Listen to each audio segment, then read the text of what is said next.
The haunting of Elmwood Manor, in the heart of Louisiana, nestled within dense bayous, stood Elmwood Manor, a decrepit mansion that had been abandoned for decades. Legends whispered that it was cursed, and no one dared to venture near after sundown. The ghost of a black woman named Eliza was said to haunt the halls, her sorrowful cries echoing through the night. Eliza had been a servant in the manor during the 1800s, working tirelessly for the cruel plantation owners. One fateful night, a fire broke out, engulfing the manor in flames. Eliza had managed to rescue the children she cared for, but perished in the blaze herself. Her spirit, restless and tormented, lingered, mourning the life she lost and the children she could not save. In 2024, a young couple, Marcus and Lisa, purchased Elmwood Manor, unaware of its haunted past. They were drawn to its Gothic architecture and the challenge of restoring it to its former glory. As they began renovations, strange occurrences plagued their efforts. Tools disappeared, walls were marred with scratches, and at night they heard faint, mournful wails. One evening, while researching the history of the manor, Lisa discovered Eliza's tragic story. Compelled to honor her memory, she decided to set up a small memorial in the manor's grand foyer. That night, as Marcus slept, Lisa ventured to the foyer with a candle and a photograph of Eliza she had found in the archives. She placed the items on a makeshift altar and whispered a prayer for peace. Suddenly, the air grew cold, and a shadowy figure emerged from the darkness. Eliza's ghostly form materialized, her eyes filled with sorrow and pain. Lisa, paralyzed with fear, watched as Eliza approached. The spirit spoke in a voice that was both distant and echoing. "Why have you come here? This place is cursed by the flames of the past." Lisa, trembling, explained their intention to restore the manor and honor those who had perished. Eliza's expression softened, but her eyes still burned with anguish. "The past cannot be erased," she said. "You must leave this place, for it holds nothing but torment." Despite Eliza's warning, Lisa and Marcus continued their work, hoping to bring peace to the restless spirit. However, the hauntings grew more intense. Apparitions of children, their faces twisted in fear, roamed the halls. The smell of smoke filled the air, and the walls seemed to bleed. One stormy night, as thunder rattled the windows and rain poured in torrents, Marcus was awoken by the sound of crying. He followed the noise to the nursery, where he found Eliza cradling an invisible child, tears streaming down her spectral face. She looked at Marcus with hollow eyes. "Save them, save the children." Realizing that the hauntings were Eliza's plea for help, Marcus and Lisa decided to conduct a seance to communicate with the spirits. They gathered in the foyer, candles flickering in the dim light. Holding hands, they called out to Eliza, asking how they could bring peace to her and the children. Eliza appeared, surrounded by the ghostly forms of the children. She revealed that the manor's curse stemmed from the cruelty and suffering inflicted upon its inhabitants.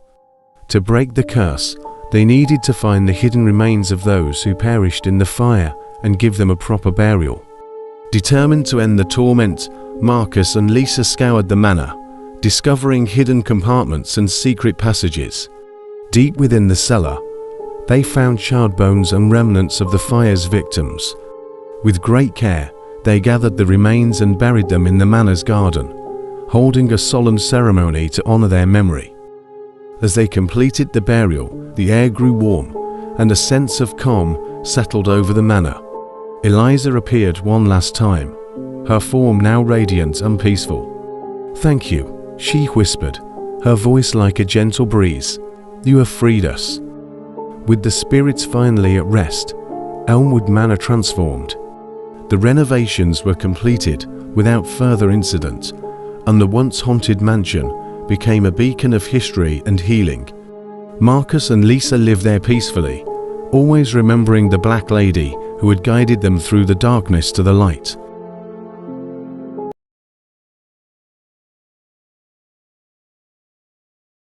The Curse of Silent Hollow.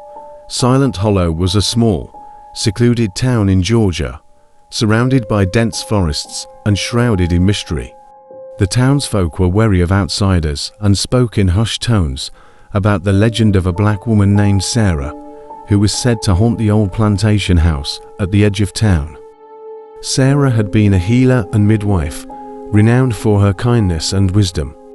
However, in the early 1900s, a deadly plague swept through Silent Hollow, and the townspeople, desperate and afraid, accused her of witchcraft. They believed she had cursed the town and, in a fit of hysteria, burned her alive in her own home. Decades later, the plantation house stood abandoned, its once grand facade now decayed and overgrown. Those who ventured near claimed to hear Sarah's anguished screams and saw a ghost wandering the grounds.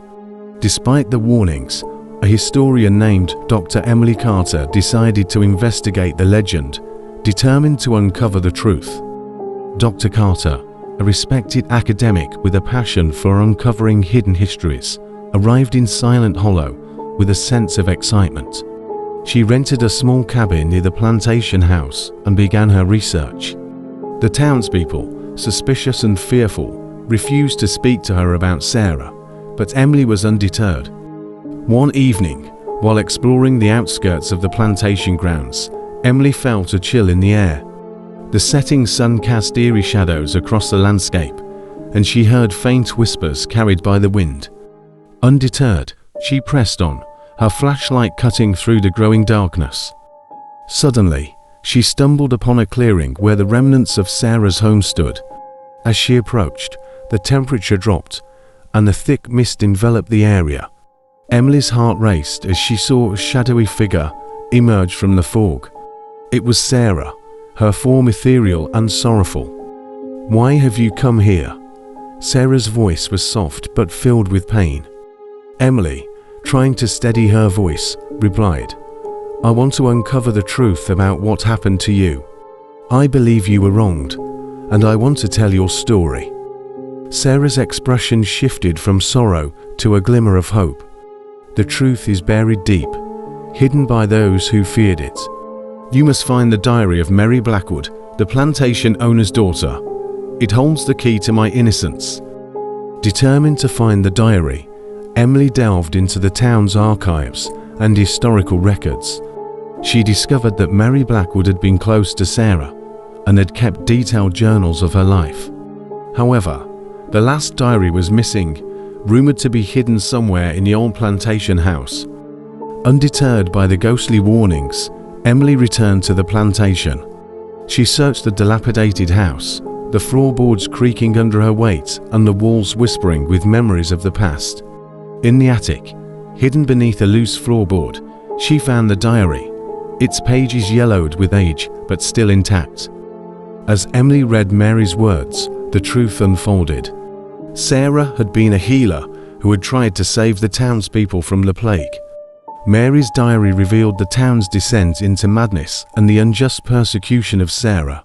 The final entry was heart-wrenching, detailing Mary's regret and her attempt to save Sarah, which had ultimately failed. With the diary in hand, Emily returned to the clearing where Sarah's home had stood. She called out to the spirit, and Sarah appeared, her form now more solid, her eyes filled with hope. Emily read aloud the diary's final entry, sharing Mary's words of remorse and the truth about Sarah's innocence. As Emily finished reading, Sarah's spirit began to glow with a soft, warm light. "Thank you," Sarah whispered. "You have given me peace."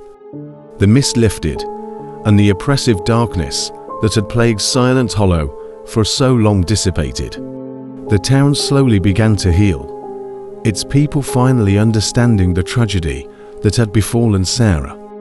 Dr. Emily Carter published her findings, revealing the true story of Sarah to the world. Her work not only restored Sarah's honor, but also served as a reminder of the dangers of fear and ignorance.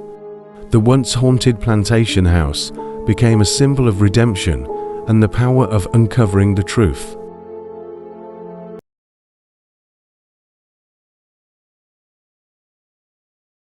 The Phantom of Bellwood Asylum.